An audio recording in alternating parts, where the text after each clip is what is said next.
নমস্কার স্যার। সৎ সাহেব জি। আপনার নাম? আমার নাম হচ্ছে সুখদেব দাস। আচ্ছা, সত্যার্থ প্রকাশ বইয়ের মধ্যে দয়ানন্দ সরস্বতী বলেছেন 24 বছরের মেয়ের সাথে 48 বছরের পুরুষের বিবাহ সর্বশ্রেষ্ঠ। এর বিষয়ে আপনি কি বলবেন?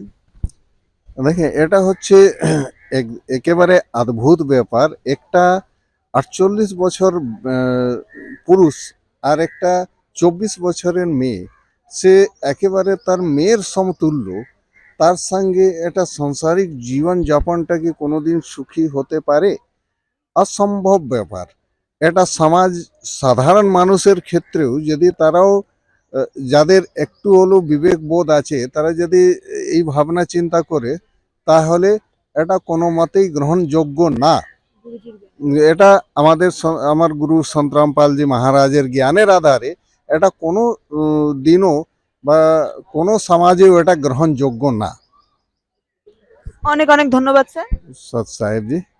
সম্পূর্ণ ভিডিওটি দেখার জন্য ডেসক্রিপশন বক্সে দেওয়া লিংকে ক্লিক করুন।